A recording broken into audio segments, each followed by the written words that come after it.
नमो अरिहन्ताणं नमो सिद्धाणं नमो आयर्याणं नमो वज्जायाणं नमो लोये सव्वसाहुणम् एसो पंच नमुक्कारो सर्वपावपणासनो मंगलाणं च सव्वेसिं परमं हवै मंगलम्।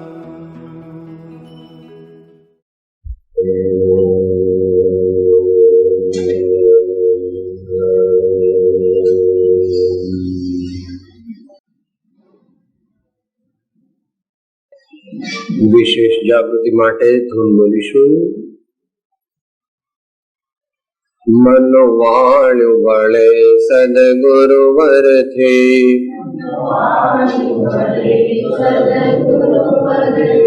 मन वाण्यु वळे सद्गुरुवर थे,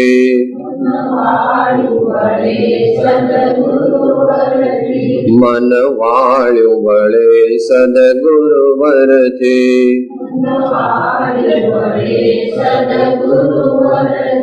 अभ्यास अने वैराग्य थके,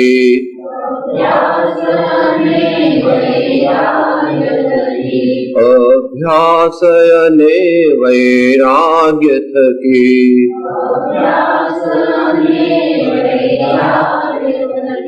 वैराग्य अने अभ्यास थके,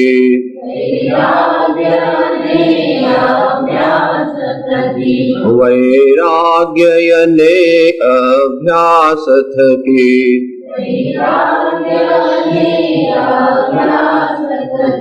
मन वाळ्यो वळे सद्गुरुवर थे, मन वाळ्यो वळे सद्गुरुवर थे, मन वाळ्यो वळे सद्गुरुवर थे, मन वाळ्यो वळे सद्गुरुवर थे।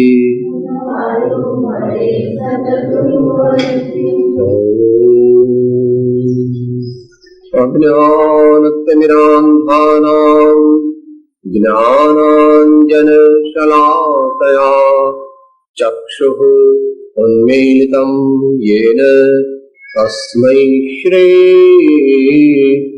गुरवे नमः। परम पुरुष प्रभु सद्गुरु परम ज्ञान सुखधाम, जेणे आप्यो आनंद तेने सदा प्रणाम। मंगलमय मंगलकरन् वीतराग विज्ञान, नमो ताहि जाते पये अरिहन्त आदिमा।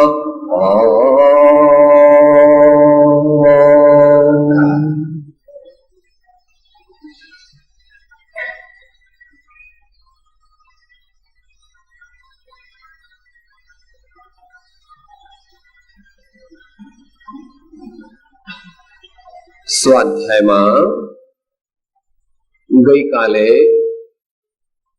પરમ કૃપાળુ શ્રીમદ રાજચંદ્રજી વિરચિત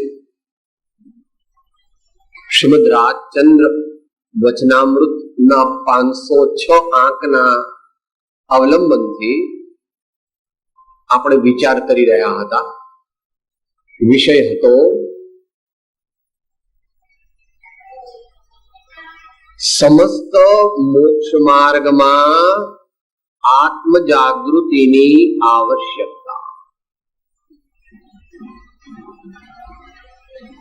મોક્ષ માર્ગનો પ્રારંભ થાય છે તે ગુરુની આજ્ઞાનું પાલન અને આત્માની જાગૃતિ, અને આ છે પૂર્ણ મોક્ષ દશા પ્રગટ થયા સુધી આ પ્રમાણે આત્મ જાગૃતિ અને ભગવાન અને સદગુરુની આજ્ઞાનું પાલન આવશ્યક છે. વચ્ચે જો આપણે ઢીલા થઈ જઈએ, પ્રમાદ કરીએ, જો આજ્ઞાનું ઉલ્લંઘન કરીએ, હોતી હૈ ચલતી હૈ એ પ્રકારની એટીટ્યુડ રાખીએ તો માર્ગથી ચ્યુત થઈ જવાય, માર્ગથી પડી જવાય. માટે મહાપુરુષો કહે છે કે always be alert, always be attentive, always be on guard. NCC માં જે ગયા હોય, સ્કાઉટમાં ગયા હોય, એટેન્શન. સ્ટેન્ડર્ડ ઇઝ મોક્ષ માર્ગમાં હોતું આગળ વધેલા સાધકો માટે કે સાહેબ તમારે ત્યાં સન્ડે હોય કે નહીં, કે સન્ડે ન હોય, કે તમારે હોલિડેઝ ખરા કે નહીં, કે હોલિડેઝ ના હોય. તો પછી તમે તો સાવ બોર થઈ જાઓ, કે બોર ના થઈ જવાય. તો એમાં બધી વેરાયટી હોય છે, એમાં ભગવાને બધી વેરાયટી આપી છે, એટલે બોર થવાનો પ્રશ્ન ઉભો થતો નથી. પરંતુ હંમેશા દિન દિન બઢત સવાયો, દિન દિન બઢત સવાયો, એ પ્રકારની વ્યવસ્થા છે. તો એ આત્મ જાગૃતિની વિચારણા આપણે ગઈકાલે કરી હતી. એ પહેલો મુખ્ય મુદ્દો છે. અને છેલ્લે એમાં કહ્યું હતું કે મોટા મોટા મુનિજનોને, મહાન જ્ઞાનીઓને પણ તીર્થંકર ભગવાને, સર્વજ્ઞ પ્રભુએ એવી આજ્ઞા આપી છે કે જરા પણ પ્રમાદ કરવો નહીં, સતત જાગૃત રહેવું. તો આપણા જેવા હજુ જેનું કઈ ઠેકાણું ન હોય, સામાન્ય મુમુક્ષુ કે જે હજુ તો મોક્ષ માર્ગમાં પાપા પગલી પણ ભરે છે કે કેમ, કે સાહેબ શું પાપા પગલી નહીં દો, હજુ ઘૂંટણેથી ચાલે છે. પાપા પગલી તો ઉભો થાય ને આમ પગલા ભરે ત્યારે, અત્યારે કેમ ચાલે છે મોક્ષ માર્ગમાં? ઘૂંટણેથી ચાલે છે. એવી દશામાં જો આપણે પ્રમાદ કરીએ, આપણે જાગૃતિ ન રાખીએ તો અવશ્ય આપણું કલ્યાણ થાય. એ વાત ગઈકાલે કરી હતી. આજે હવે વિષય બદલાય છે. જ્ઞાની ભગવંતોએ એટલે તીર્થંકરાદી અને ગણધરાદી અને આચાર્ય અને અનુભવી સંતોએ આમ તો અનેક પ્રકારે ઉપદેશ કર્યો છે, પણ અહીં બે પ્રકારના ઉપદેશનું વર્ણન આવે છે. ખરેખર બે પ્રકાર કહો, ખરેખર તો બે શ્રેણી છે. પ્રકાર નથી, શ્રેણી છે. પણ કોઈ અપેક્ષાએ તમે પ્રકાર પણ કહી શકો છો. પહેલી શ્રેણીનું નામ ઉપદેશ બોધ અને બીજી શ્રેણીનું નામ સિદ્ધાંત બોધ.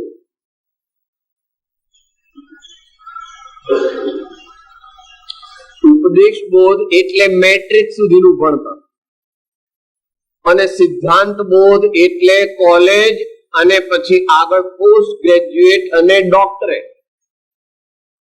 પણ મેટ્રિક એટલે એસએસસી ન હોય, 10મા ધોરણમાં પાસ ન થયો હોય તો કોલેજમાં એડમિશન મળે.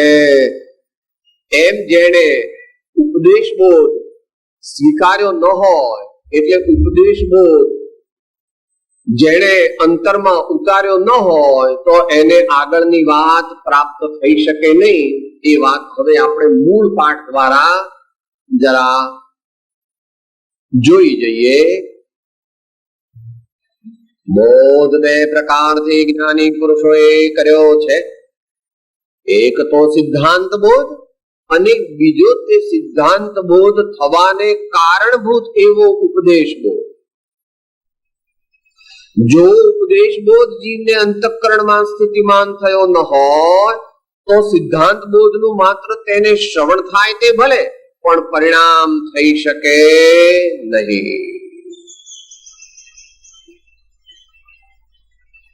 પહેલા આટલું સમજીએ. બે પ્રકારનો બોધ કયો, એમાં પહેલો કયો ઉપદેશ. પણ એ ઉપદેશ બોધ કેવો છે એ આગળ કહે છે.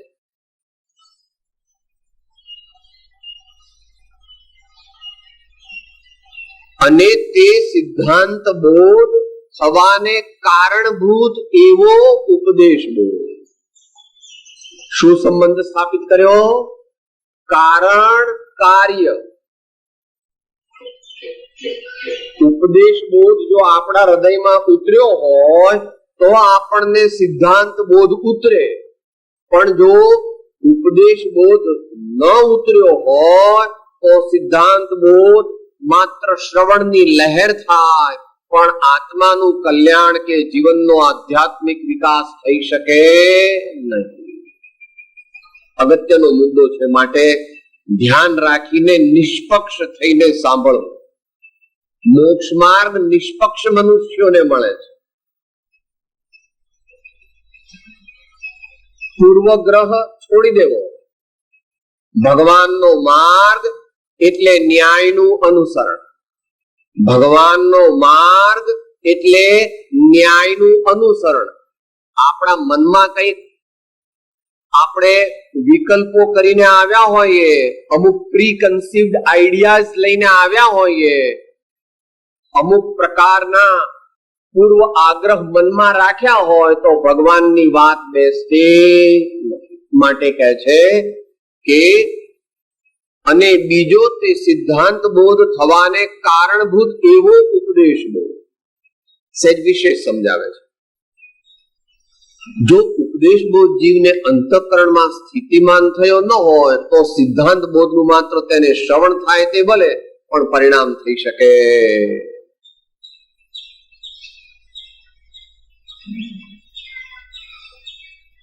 અવિનાભાવી પૂર્વ શરત છે. ઉપદેશ બોધ હૃદયમાં સ્થિર કરવો તે અવિનાભાવી પૂર્વ શરત. કોઈ એનો વિકલ્પ નથી.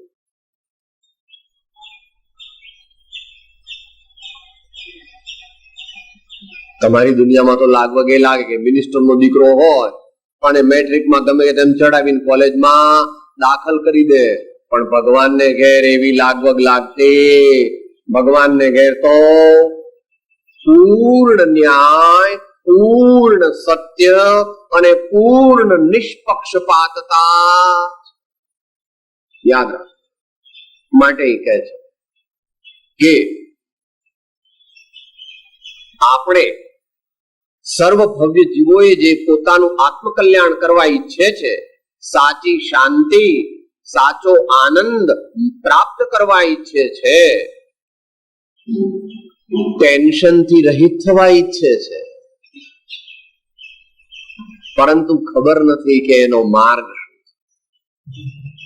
તો કે છે કે પહેલા અંતઃકરણમાં ઉપદેશ બોધ સ્થિતિમાન કરવો, એટલે સ્થિર કરવો, એટલે પચાવ, તો સિદ્ધાંત બોધ પરિણામ પામે. હવે બંનેનું સ્વરૂપ સમજાવે છે. શબ્દોથી ગભરાવાની જરૂર નથી. મોટા પુરુષો કોક વાર અઘરા શબ્દો વાપરે, પણ આપણે ધીમે ધીમે જરા ધીરજ રાખીએ તો આપણને એ સહેલાઈથી સમજાઈ શકે છે. કદાચ સમજાતા વાર લાગે તો વધારે પ્રયત્ન કરવો અને કોઈ વિશેષ જ્ઞાનીને સમીપ જઈ અને તેમનો આધાર લઈને સમજવું.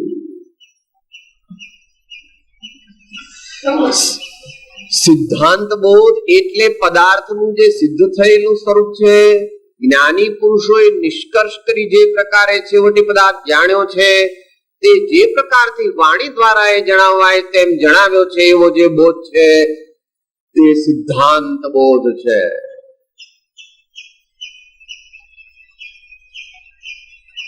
હવે શબ્દથી બંનેનો અર્થ સમજી લઈએ.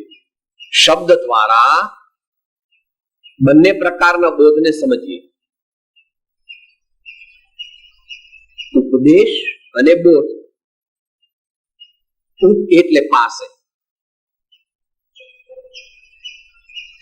પાસે રહીને જે દેશના સાંભળીએ,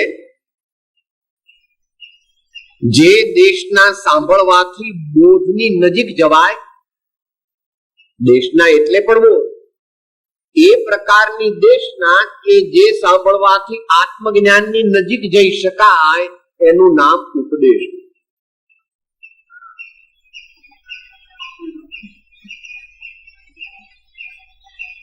ઉપદેશ બોધ એટલે વિદેશ જે ગયા હોય, હવે અહીંયા પણ ચાલુ થઈ ગયા છે. આપણે એક્સપ્રેસ વે ઉપર ચડવું હોય, હાઈવે ઉપર ચડવું હોય તો એક એપ્રોચ રોડ આવે છે. બીજી કોઈ રીતે હાઈવે ઉપર દાખલ થઈ શકાય નહીં.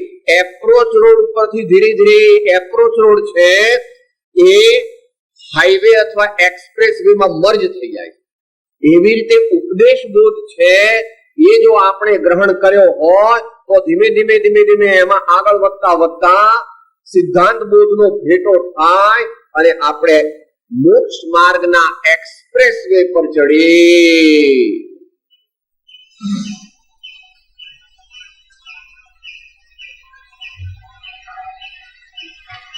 ભાઈ, મોક્ષ મેળવવા માટે તો તારી ગાડી ટોપ ગિયરમાં ચલાવવી પડશે.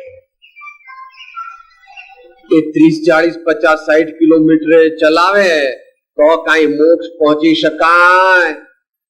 ગાડી પણ એવી જોઈએ, મર્સિડીઝ કે રોલ્સ રોયસ, અને સ્પીડ પણ જોઈએ 110, 120, 130, 150 કિલોમીટરની સ્પીડ જોઈએ. અત્યારે એટલી બધી સારી ગાડી પણ મળતી નથી અને એટલી બધી સ્પીડ આપણે પકડી શકતા નથી. પણ રીઝનેબલી જે ગિયરમાં છીએ એ ગિયરમાંથી આગળ ગિયરમાં ગાડી નાખવી, એ સાહેબ એવું કોણ કે છે? રે આત્મ તારો શીઘ્ર તેને ઓળખો, સર્વાત્મમાં સમદ્રષ્ટિ જો આ વચન ને રુદ. શા માટે શીઘ્ર શબ્દ વાપરો? સાહેબ થાય છે, સાહેબ થાય છે. બાળપણ રમવામાં ગયું, યુવાની રખડવામાં ગઈ, પ્રૌઢાવસ્થા ધન કમાવામાં ગઈ, અને ઘડપણની અંદર તો સંસ્કાર ન હોય તો દીકરા ગેરેજના ખૂણાની અંદર ડોહાને મૂકી દે. ઘડપણમાં શું થાય? ડોહાને ગેરેજના ખૂણાની અંદર મૂકી દે. અને આ શાસ્ત્રકાર ભગવાન શું કહે છે? અર્ધ મૃતક સમ બુઢાપનો. અર્ધ મૃતક સમ old age is half death. Eyes don't work, ears don't work, walking is not possible, hearing is gone. સંભળાતું નથી, દેખાતું નથી, બોલાતું નથી, ચલાતું નથી. માટે વિશેષ પુરુષાર્થ ન થઈ શકે. માટે અત્યારે જ પુરુષાર્થ કરવાનો સમય છે.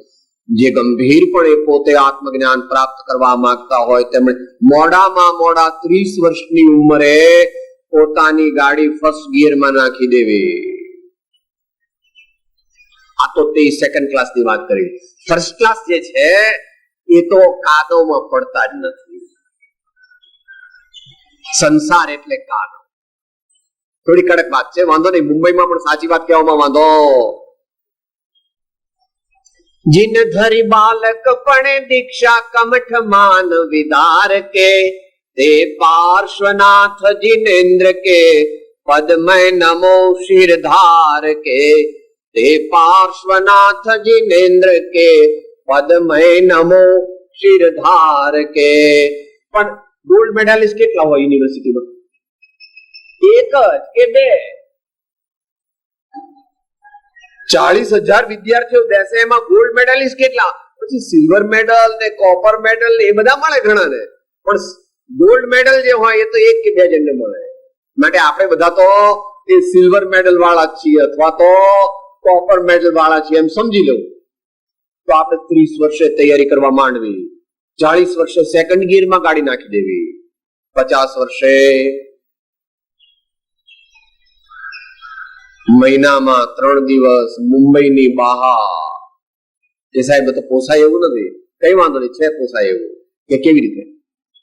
અહીંયાથી પાસે જ બોરીવલીમાં ત્રિમૂર્તિ છે, ત્યાં જઈને રહેવું. એટલે તમે મુંબઈમાં છો અને છતાં મુંબઈમાં નથી.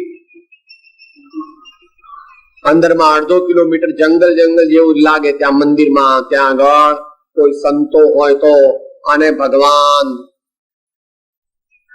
27 ફૂટના અદબતજી દાદા એટલે ઋષભદેવ ભગવાન અને બાહુબલી ભગવાન અને ભરત ચક્રવર્તી ભગવાન બેઠા ઉભા છે. ઉભા એટલે બેઠા છે, વાંધો નથી. ઉભા પણ છે ને બેઠા પણ. ત્યાં કીધું ને કે સાહેબ મુંબઈની બહાર તો મારે 3 દિવસ પોસાય નહીં. એ બધું જે પોષણ નથી થતું તે પોષણ કરીશ ત્યારે જ ઉત્તમ પદની પ્રાપ્તિ થશે. ગણતરીબાજ મોક્ષ માર્ગમાં આવી શકતો નથી. केवल गणतरीबाज मोक्ष मार्ग में आवी सकतो नहीं. कफन बांध के जो निकल पड़ते हैं उन्हीं को मेरे स्वामी का दर्शन होता है. हाँ, हरिनो मार्ग छे शुरानो नहीं कायरनु काम जो ने. प्रथम पहलू मस्तक मूकी वळती लेवो नाम जो ने. માટે ઉપદેશ બોધની વાત થઈ. હવે સિદ્ધાંત બોધનો સિદ્ધ અંત યસ્ય સહ ઇતિ સિદ્ધાંત બોધ.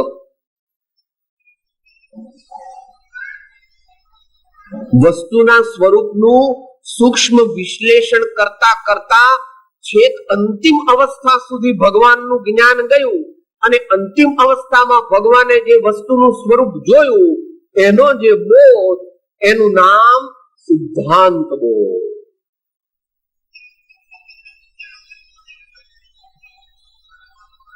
વસ્તુ સ્વરૂપની સૂક્ષ્મ અને અંતિમ વ્યવસ્થા. એક બે દાખલા લઈએ તો ખ્યાલ આવી જાય કે સાહેબ ભગવાને આ પંખાને કેવો જોયો?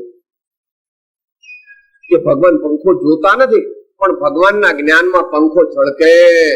એ પંખો જે છે એનો એક સળિયો જે છે એ સળિયાના નાના ભાગ થતા તમે જેને અત્યારે એટમ અને ઇલેક્ટ્રોન ને ન્યુટ્રોન ને પ્રોટોન કહો છો, એના અસંખ્યાતમાં ભાગનો પરમાણુ મારા સ્વામીએ જોયો. એને પરમાણુ કહેવાય. પરમાણુનું વ્યાખ્યાન જેમાં હોય એટલે પરમાણુનું વ્યાખ્યાન આદિ જેમાં હોય એનું નામ સિદ્ધાંત બોધ. કારણ કે પરમાણુથી નાનો કોઈ જડ પદાર્થ વિશ્વમાં 3 કાળમાં એટલે પહેલા પણ નહોતો, અત્યારે પણ નથી ને ભવિષ્યમાં ગમે તેટલી સાયન્ટિફિક રિસર્ચ આ બધા ફિઝિસિસ્ટ ભેગા થઈને કરે તો પણ પરમાણુથી નાનો કોઈ થવાનો નથી. તમારી પરિભાષામાં નહીં હો. તમારી પરિભાષામાં તો પરમાણુને મોલેક્યુલ કહો છો, પછી મોલેક્યુલના એટમ ને એટમના ન્યુટ્રોન ને પ્રોટોન, એ નહીં. અહીં તો પરમાર્થની વાત છે, શાસ્ત્રીય પરિભાષા છે. એવી રીતે કે સાહેબ આ આત્મા છે એ આત્મા બધા વિકારોનો નાશ કરી નાખે અને બધા કર્મો થી છૂટી જાય, પછી એનું શું થાય? લો પછી શું થાય? કે પછી એ આત્મા ઉર્ધ્વગમન સ્વભાવ વાળો હોવાથી on the top of the universe જતો રહે. એક સમયની અંદર સમશ્રેણીએ મુક્ત આત્મા સિદ્ધશિલા પર સાદી અનંત કાળ સુધી સ્થિર થઈ જાય. તો એ પ્રશ્ન કરે છે કે સાહેબ લોકના અગાસી ઉપર જઈને કેમ ખડા રહી ગયા? અલોકમાં કેમ ન જતા રહ્યા? એનાથી આગળ કેમ ન જતા રહ્યા? તો એ પણ મારા સ્વામીએ જોયું કે ત્યાં આગળ ધર્માસ્તિકાય નામનું તત્વ નથી. માટે સિદ્ધનો આત્મા લોકના અગ્રભાગથી ઉપર એટલે અલોકમાં જઈ શકતો નથી. એ વ્યવસ્થા, જે વ્યવસ્થા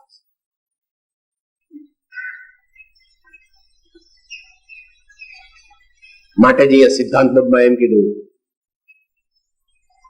આત્મા અને તત્વ જેટલું વાણીમાં કહી શકાય તેટલું સર્વજ્ઞ સદગુરુએ કહ્યું છે. બધું તત્વ વાણીમાં આવે નહીં. બધું તત્વ બુદ્ધિથી ગ્રહણ થઈ શકે નહીં. તત્વ પામવું હોય તો નિર્મળ થઈ અંતર્મુખ વૃત્તિ દ્વારા અનુભવ શ્રેણીમાં જવું.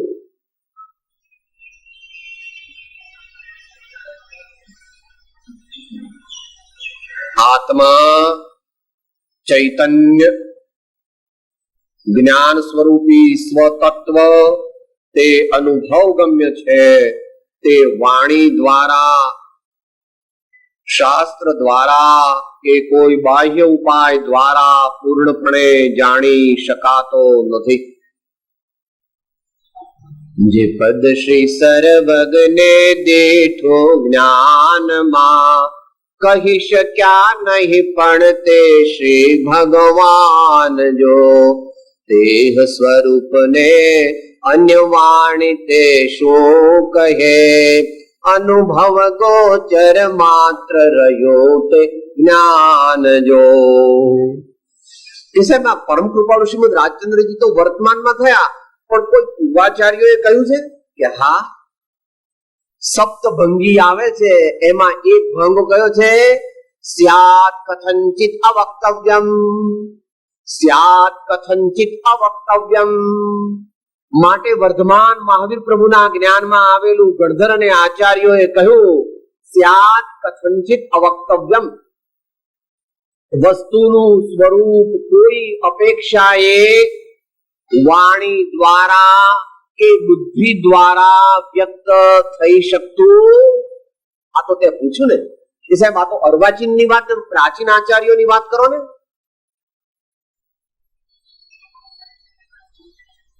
પ્રાચીન અને અર્વાચીન એ બંનેમાં ક્વોલિટીનો કોઈ ફેર નથી.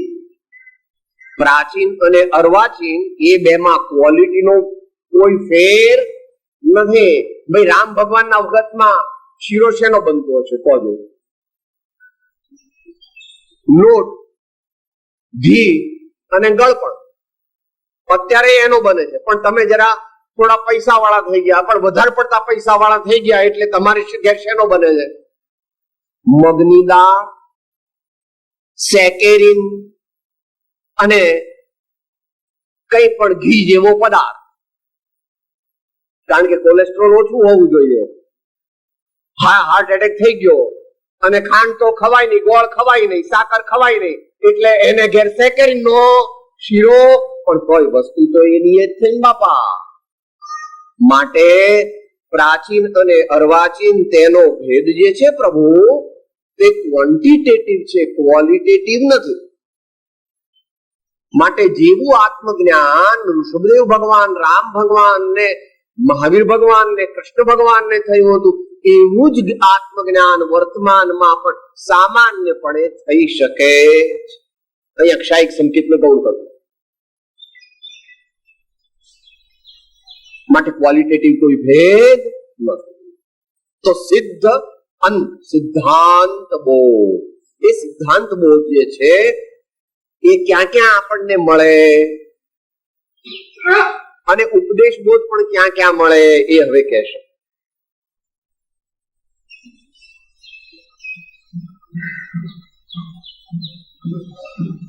પણ પદાર્થના નિર્ણયને પામવા જીવને અંતરાય રૂપ તેની અનાદિ વિપર્યાસ ભાવને પામેલી એવી બુદ્ધિ છે કે જે વ્યક્તપણે કે અવ્યક્તપણે વિપર્યાસપણે પદાર્થ સ્વરૂપને નિર્ધારી લે છે. અર્ધવિરામ. તે વિપર્યાસ બુદ્ધિનું બળ ઘટવા. 1. 2. યથાવત વસ્તુ સ્વરૂપ જાણવાને વિષય પ્રવેશ થવા. 2. 3. જીવને વૈરાગ્ય અને ઉપશમ સાધન કહ્યા છે એવા જે સાધનો જીવને સંસાર ભય દ્રઢ કરાવે છે તે સાધનો સંબંધી જે ઉપદેશ કહ્યો છે તે ઉપદેશ બોધ છે.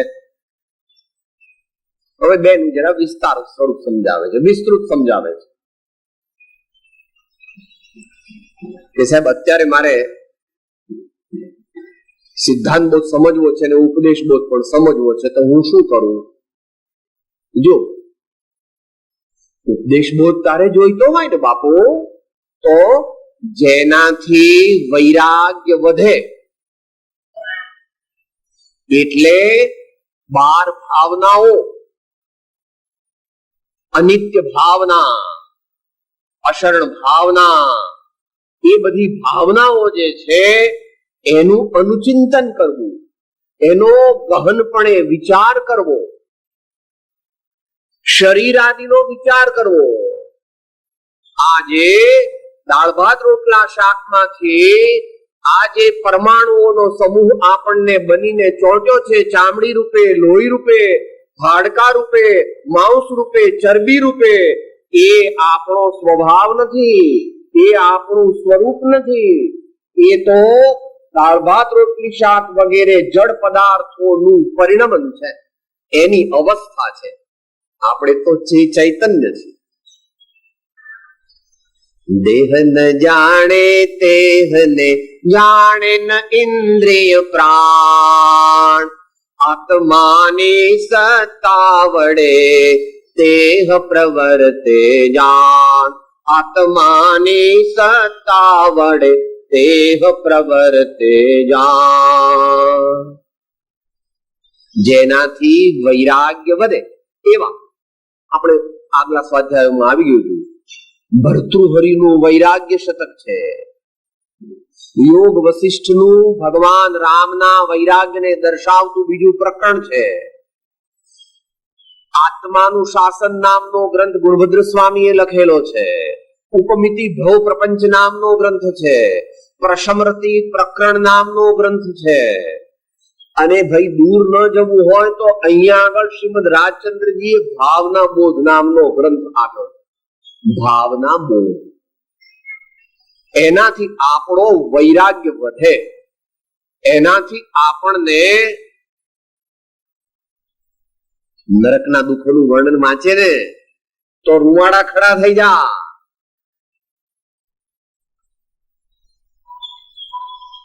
નારકી એટલે નરકના જીવના શરીરના રહી જેટલા ટુકડા કરે તોય પાછા એ શરીરના ટુકડા ભેગા થઈ જાય.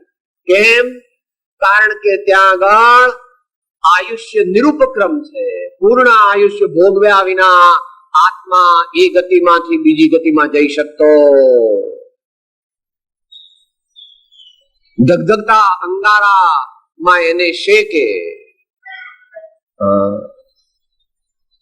અનેક પ્રકારના હથિયારોથી એના નાના નાના ટુકડા કરે, અંદર અંદર માથા પછાડાવે, એકલો હાથ કાપીને થોડા દિવસ રહેવા દે, પાછો પગ કાપીને રહેવા દે, રીબાવે રીબાવે, અનેક રીતે રીબાવે.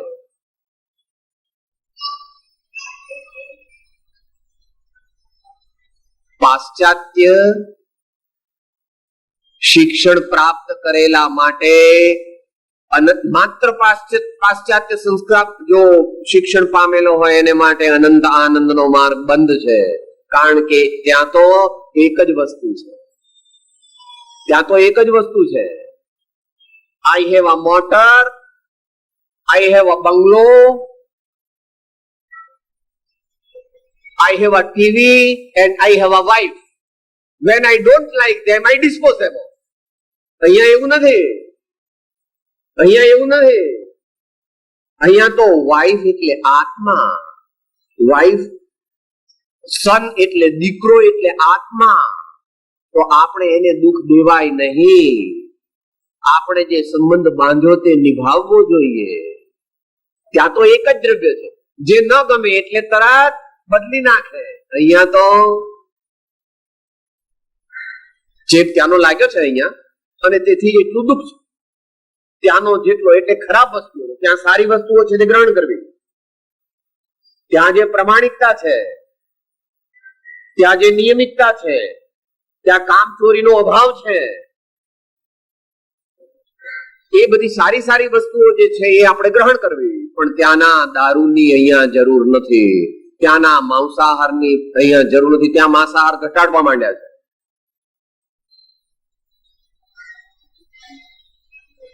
માટે યાદ રાખો, જેનાથી આપણા અંતરમાં વૈરાગ્ય વધે તેવો બોધ જે સતશાસ્ત્રોમાં આપ્યો હોય તે શાસ્ત્રો વાંચવા, વિચારવા, સમજવા, એ ઉપદેશ બોધ કહેવાય છે. એ ત્રણ રીતે આત્માને મદદ કરે છે. એમ આમાં વિશ્લેષણ કર્યું છે, ક્રિટિકલ એનાલિસિસ કર્યું છે. શું કર્યું છે? આગળ વધારે કરવાના છે. અત્યારે અહીંયા શું કહે છે? તે વિપર્યાસ બુદ્ધિનું બળ ઘટવા. આપણી બુદ્ધિ બહેર મારી ગઈ છે, આપણી બુદ્ધિ ઉલટી થઈ ગઈ છે, આપણી બુદ્ધિ બુઠ્ઠી થઈ ગઈ છે. એને સુલટી કરવા, એને શાર્પ કરવા, એમાં જે કચરો જામી ગયો છે એ કચરો કાઢવા માટે ઉપદેશ બોધ જરૂરી છે.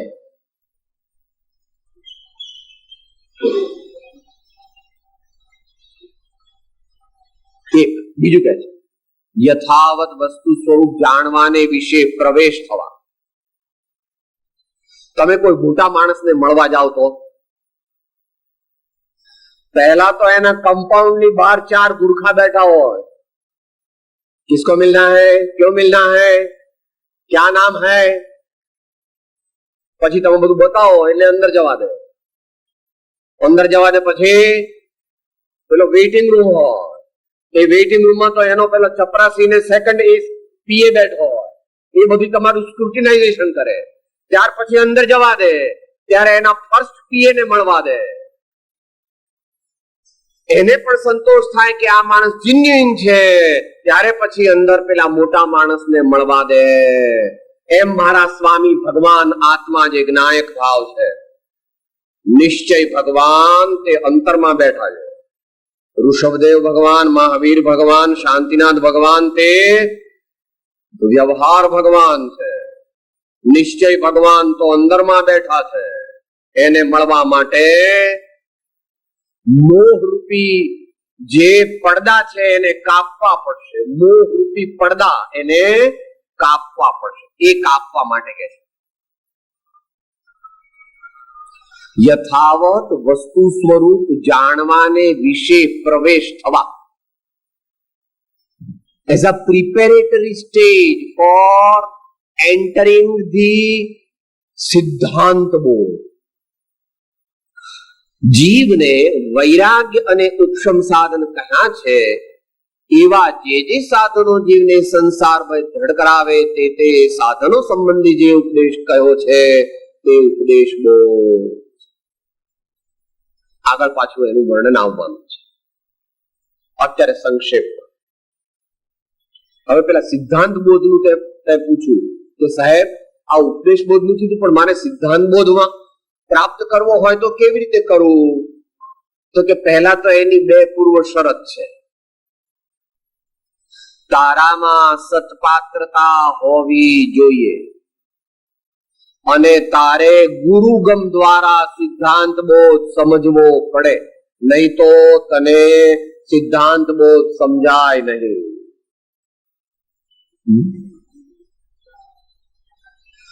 जिन प्रवचन दुर्गम्यता था के अतिमतिमान अवलंबन श्री सदगुरु सुगमयने सुख खान. सदगुरु ना उपदेश वण समझायन जिन रूप समझावण उपकार शो समझे जीन स्वरूप. मूल स्थिति जो पूछो मने तो सौंपी दो योगी कने. जप तप और व्रतादि सब तहां लगी भ्रमरूप, जहां लगी नहीं संत की भाई कृपा.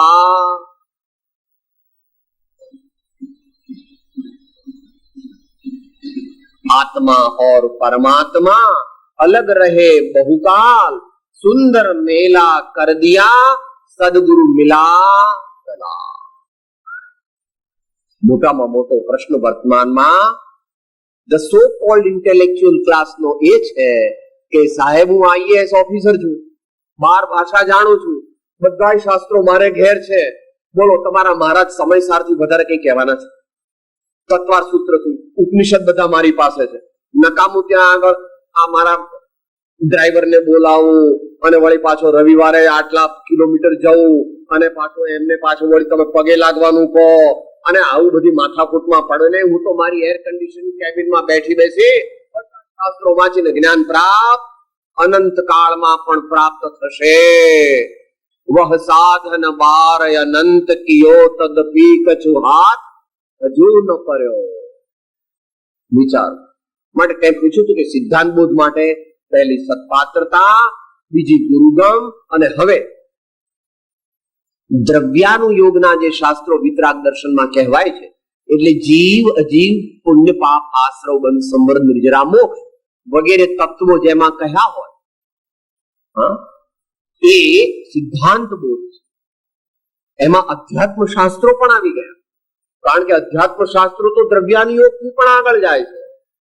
અધ્યાત્મ શાસ્ત્રો તો દ્રવ્યાનુયોગનું પણ ક્રીમ છે.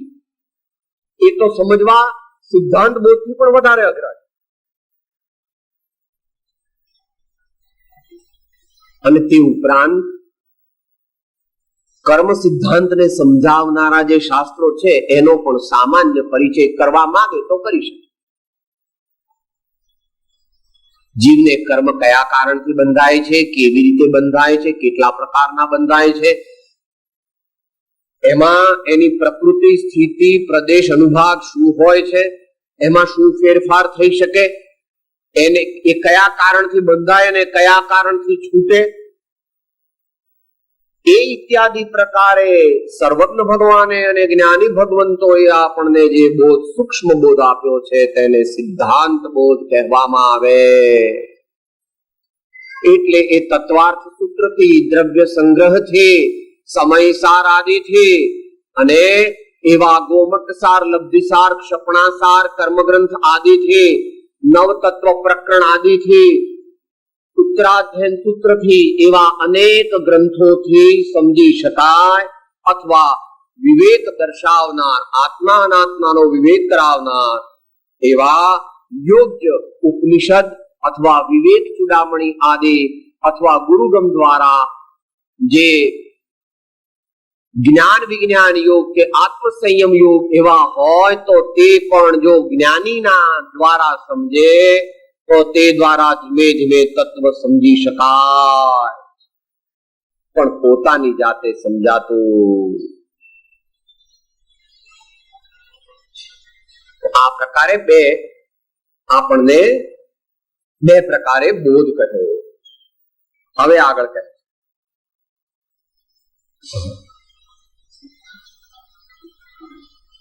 હવે જે આર્ગ્યુમેન્ટ મૂકે છે એ ક્રુશિયલ છે. જે અત્યારના જમાનામાં સૌ કોઈ આ જ આર્ગ્યુમેન્ટ કરે અને આર્ગ્યુમેન્ટનો જવાબ પણ જે આપેલો છે તે દરેકે ગંભીરપણે અને નિષ્પક્ષપણે વિચારવો. જો આત્માનું કલ્યાણ કરવું હોય તો. જેને આત્મ કલ્યાણ કરવું નથી તેને માટે તો કોઈ પ્રશ્ન જ નથી, કારણ કે બધાય પશુનું જીવન જીવે છે અને પછી અત્યારે પણ એમને જે દુઃખ સુખનો અનુભવ થાય છે તે પ્રસિદ્ધ છે અને ભાવિમાં શું થાય છે એ ભગવાને કહ્યું છે અને જેવું છે તેવું ભગવાને કહ્યું છે. ભગવાને કોઈને ડરાવવા માટે, ભય ઉપજાવવા માટે કહ્યું નથી. ભગવાનને કોઈ ઈચ્છા નથી, ભગવાનને કોઈ સ્પૃહા નથી. ભગવાન કોઈ પણ જીવને ઊંધે રસ્તે ચડાવવા માંગતા નથી કે ભગવાન કોઈ પણ જીવને પોતાનો શિષ્ય બનાવીને અંગત સ્વાર્થ સાધવા માંગતા નથી. એવા ભગવાનનું સ્વરૂપ પણ કોઈથી જાણવું જોઈએ. ભગવાનને ઓળખતા નથી એટલે જ આ દુનિયાની વસ્તુ ગમે છે. આ દુનિયાની વસ્તુઓ કેમ ગમે છે? કારણ કે ભગવાનની ઓળખાણ થઈ નથી. અને જેને ભગવાનની ઓળખાણ થઈ એને મુખડું મેં જોયું તારું, સર્વ જગ થયું ખારું, મન મારું રહ્યું ન્યારું રે, મોહન પ્યારા મુખડાની માયા લાગી રે. બીજો મન મંદિર આણું નહીં એ અમકુળ વટ રે. જીનેશ્વર ધર્મ જીનેશ્વર ગાઉ રંગ શું ભંગમ પડશો પ્રીત જિનેશ્વર, બીજો મન મંદિર આણો નહીં, એમ કુળવટ રે જિનેશ્વર. વૃષભ જિનેશ્વર પ્રીતમ મારો ઓર ન ચાહો રે. તો આપણને ભગવાન કેમ નથી ગમતા? કારણ કે ભગવાન કોણ છે, ભગવાન કેવા છે, ભગવાન પાસે શું છે? આચાર્ય ને જ્ઞાનીઓએ ભગવાનનું કેમ શરણ લીધું એ આપણે જાણતા નથી. એટલે ભગવાન એ પણ આપણા માટે સંપ્રદાયની દ્રષ્ટિએ લોકોના કહેવાથી પૂજવા યોગ્ય એવી કોઈ વસ્તુ છે, પણ એમ છે વિચાર. તો હવે આર્ગ્યુમેન્ટ જે કરે છે એ વિચારજો. આ ઠેકાણે એવો ભેદ ઉત્પન્ન થાય કે ઉપદેશ બોધ કરતા સિદ્ધાંત બોધ નું મુખ્યપણું જણાય છે. કેમ કે ઉપદેશ બોધ પણ તેને જ અર્થે છે. તો પછી સિદ્ધાંત બોધ નું જ પ્રથમથી અવગાહન કર્યું હોય તો જીવને પ્રથમથી જ ઉન્નતિનો હેતુ છે. એટલે આ ઉપદેશ બોધ વાળા દલાલને કાઢી નાખો અને અમારે સીધો જ કોન્ટેક્ટ અમને સિદ્ધાંત બોધ સાથે કરાવી દો એમ કે છે. તો કે એવી વ્યવસ્થા છે તમારી દુનિયામાં નથી, તમારી દુનિયામાં નથી. ભાઈ આ રિલાયન્સ કે ગ્વાલિયર કે સેન્ચુરી એના બધા સોલ સેલિંગ ડિસ્ટ્રીબ્યુટર હોય છે ને, અને પછી એમાં એનાથી સબ એજન્ટ હોય ને, એની પછી રિટેલ પાસે જાય. તમે સીધી રિલાયન્સ માંથી એમ કહો 100 ઘાસડી મોકલી આપજો તો કે અમારા એજન્ટ દ્વારા લો, અહીંથી સીધી મળશે. એમ આપણે સીધો સિદ્ધાંત બોધ મેળવવા જઈએ તો મળે એવી વ્યવસ્થા છે. તમારી દુનિયામાં તો લાગવગ બાગવગ લાગે હો, પછી 50 લાખ વધારે આપો તો, પણ અહીંયા ભગવાનને ઘેર કઈ એવી લાગવગ લાગતી.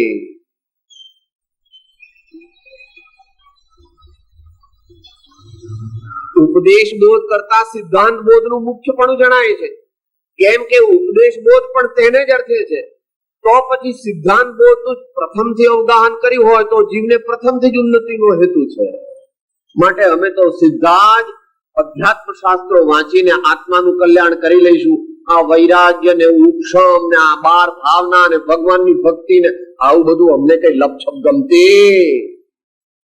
એનો અર્થ એ છે કે લોટ જોઈતો નથી, ગળપણ જોઈતું નથી, ઘી જોઈતું નથી ને સીધો શીરો જોઈએ.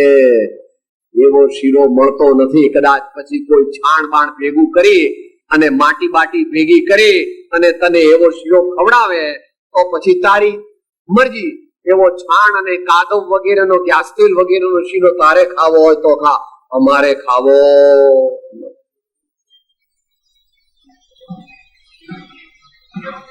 ક્રમ સ્વીકારવો પડે છે. વ્યવહાર જીવનમાં પણ ક્રમ સ્વીકારીએ છીએ. નિશ્ચય માર્ગમાં પણ ક્રમને સ્વીકારવો પડે. કોઈ ખેડૂત બહારગામ ગયો હોય અને વરસાદ પડે અને કે અરે વરસાદ પડી ગયો, ચલો ચલો આપણે અનાજ વાવી દો એમ કરીને ખેડ્યા વગર જ ખેતરમાં એમને બી નાખી દે તો પાકમાં કઈ બરકત આવે નહીં. બહેનોને ત્યાં શીરો કરવાની ઉતાવળ હોય અને ઘીની અંદર લોટ નાખે, પણ ક્યાં ઉતાવળ છે, સીધું તરત પાણી નાખી દો. લોટને શેકવો નથી, ઉતાવળ છે. ઘી નાખો, અંદર લોટ નાખો, ઉપર તરત પાણી નાખી દો તો લોટ ઘી શીરો થાય ખરો? ન થાય, ફેંકી દેવો પડે.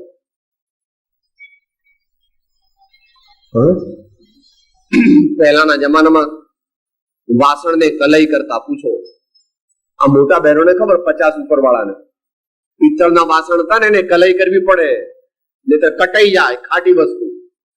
તો એ કલઈ કરવા માટે વાસણને પેલો કલઈ કરવા વાળો આવે, પહેલા ગરમ કરે સખત. એ પહેલા તો એને ચોખ્ખા બરાબર માંજીને ચીકાશ વગરના બનાવવા પડે, પછી એને ગરમ કરવા પડે. ગરમ કર્યા પછી એને પેલો ટંકણ ખાર નાખવો પડે અને ટંકણખાર નાખીને એની પાસે પેલી કલઈના સળિયા હોય વાંકા વાળેલા, એ આમ આમ આમ આમ આમ કરીને તરત વળી પાછો એકદમ આખી અંદરની જે તપેલીની સરફેસ છે એના પર યુનિફોર્મ પણ આખી કલઈ બરાબર લાગે. ગરમ નો કરે, ટંકણખાર નો નાખે, ચીકણા વાસણ હોય ને એમને કલઈ ચડાવી દે તો કલઈ ચડે. આ આપણે પણ બધા ચીકણા છીએ, આપણા પર આત્મજ્ઞાન ચડે.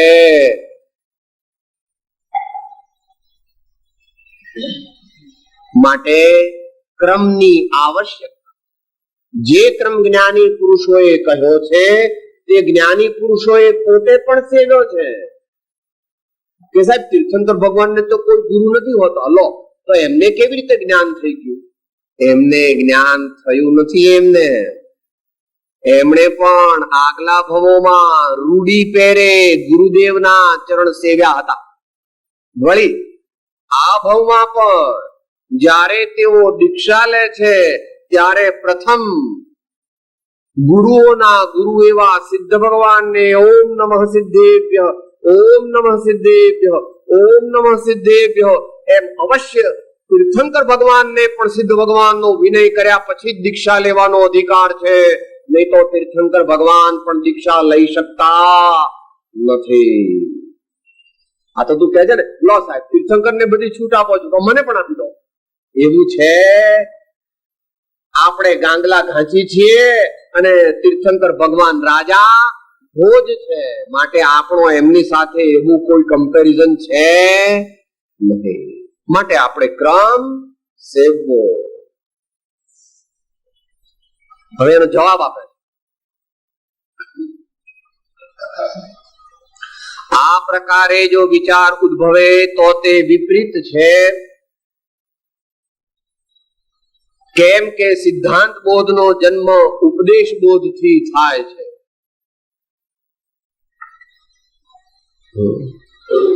એકદમ સ્વીપિંગ સ્ટેટમેન્ટ કરી દીધું. જો તું એમ કહે કે મારી માં વાંજણી છે તો તું કેટલો ડાયો કહેવાય. એમ કોઈને સિદ્ધાંત બોધ થાય તો એને ઉપદેશ બોધ ન થયો હોય તો સિદ્ધાંત બોધ પરિણામ પામી શકે. એ વ્યવસ્થા જ નથી. એ વ્યવસ્થા જ નથી.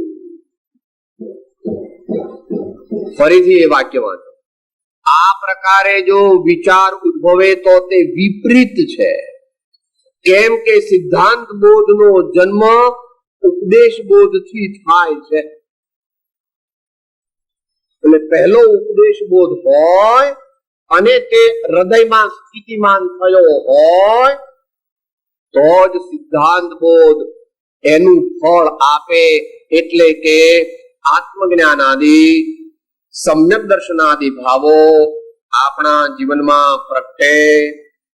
એ વિના પ્રગટી શકે નહીં.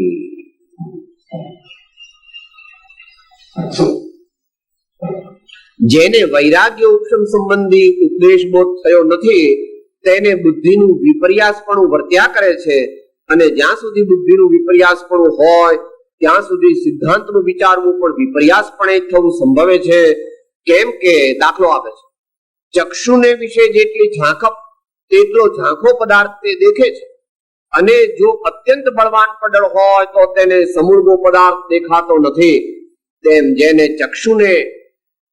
ચક્ષુનું યથાવત સંપૂર્ણ તેજ છે તે પદાર્થને પણ યથા યોગ્ય દેખે. આ આપણા જીવનનો અનુભવ છે. એટલે આપણા બાપુજીનો બધાનો, આપણા બાપુજીને આ 60-62 વર્ષના થયા અને એમને મોતૈયો આવ્યો તો પછી એમણે એમ કીધું કે બેટા મને દેખાતું નથી બરાબર, ઝાંખું દેખાય છે તો શું કરીશું? પછી તમે એને આઈ સર્જન પાસે લઈ ગયા હતા, ઓપ્થેલ્મોલોજીસ્ટ પાસે, આંખના નિષ્ણાત સર્જન પાસે. એણે જોયું કે ભાઈ મોતૈયો આવ્યો છે પણ હજુ કાચો છે, 3-4 મહિના પાકે પછી એનું ઓપરેશન થાય. એટલે 3-4 મહિના થયા અને પછી પાકો થયો એટલે તમે મોતૈયો કાઢ્યો અને પછી પેલું આજકાલ તો પેલા લેન્સ પણ ટ્રાન્સપ્લાન્ટ કરે છે ને, એટલે કે હવે પપ્પાને બરાબર દેખાય, કે પપ્પાને ઓપરેશન જ નહોતું કરાવવું ને, અને પેલો કેટરેક્ટ એમનેમ રાખો તો, મોતૈયો એમનેમ રાખો તો એ સાહેબ તો દેખાય કેવી રીતે? પપ્પાને દેખાતું જ નહોતું. છેલ્લા થોડા દિવસ તો બિલકુલ દેખાય નહીં. અમારા હાથ પકડીને મને બાથરૂમ જાજરૂ લઈ જવા પડે. આપણી બુદ્ધિમાં કેટરેક્ટ થઈ ગયો છે, આપણી બુદ્ધિમાં કેટરેક્ટ થઈ ગયો છે. એટલે વિપર્યાસ પણ, વિપર્યાસ એટલે ઉલટા પણ, વિપરીત, રિવર્સ પણ, ભ્રાંતિગત પડે, ખોટી રીતે, રિવર્સ ગિયરમાં.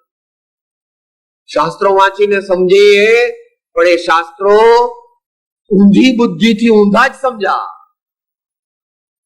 ઉપશમ અને વૈરાગ્ય નથી એટલે બુદ્ધિ ઊંધી છે, બગડેલી છે. માટે તું જેટલું તારું જ્ઞાન છે તેટલું બધું બગડેલું.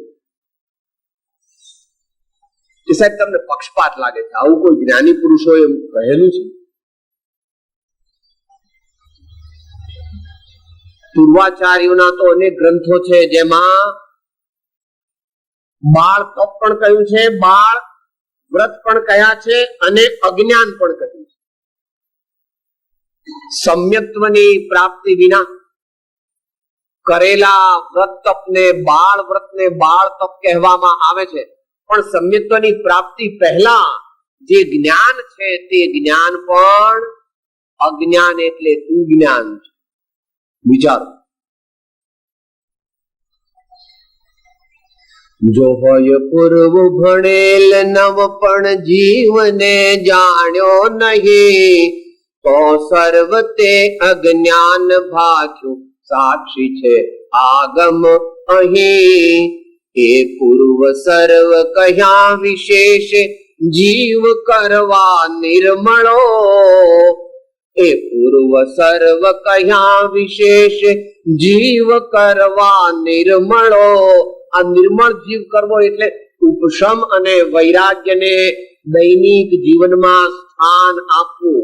Day to day life, day to day affairs ની અંદર ઉપશમ અને વૈરાગ્ય ન હોય એટલે ક્રોધ, અભિમાન, માયા, લોભ ઘટ્યા ન હોય. અને સારી વસ્તુ ખોવાઈ જાય તો જીવ બહુ બાળવો નહીં, તરત સમાધાન કરવું. અને કોઈ ખરાબ વસ્તુનો ભેટો થઈ જાય તોય પણ જીવ બહુ બાળવો નહીં, કે ભાઈ થોડા વખતમાં એનો પણ વિવાસ. સાહેબ પેટમાં મને ગાંઠ થઈ છે, હવે શું થશે? પેટમાં મને ગાંઠ થઈ છે, ભાઈ એ ગાંઠ થઈ છે, હવે એને માટે યોગ્ય ઉપચાર કરીએ અને પછી એના કાળે યોગ્ય ઉપચાર કરતા એ મટવાની હશે તો મટી જશે. પણ એમાં બહુ ઉત્પાત કરવો નહીં, બીજાને હેરાન કરવા નહીં, હાય હોય કરવી નહીં, બાપરે મરી ગયો એમ આખો દિવસ કરવું.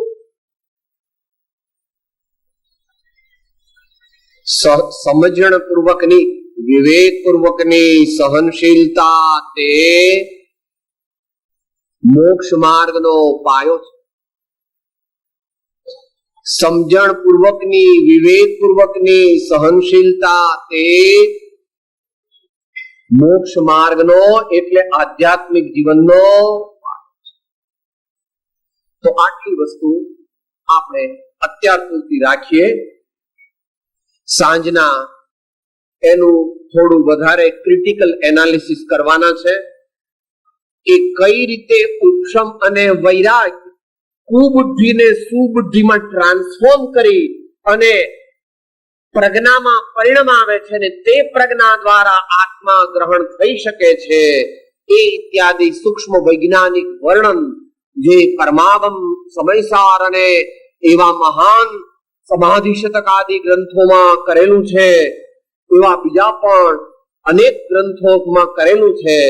તે યથા સમયે આપણે વિચારીશું. વિછતો જેની દશા વર્તે દેહાતે, તે જ્ઞાને ના ચરણમાં હો વંદન. ઉમા સ્વામી ભગવાન કી, સબ સંતન કી. ઓમ શાંતિ શાંતિ શાંતિ. હું આત્મા છું, આપનો સેવક છું, સૌનો મિત્ર છું.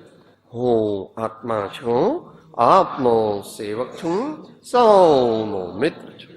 હું આત્મા છું, આપનો સેવક છું, સૌનો મિત્ર છું.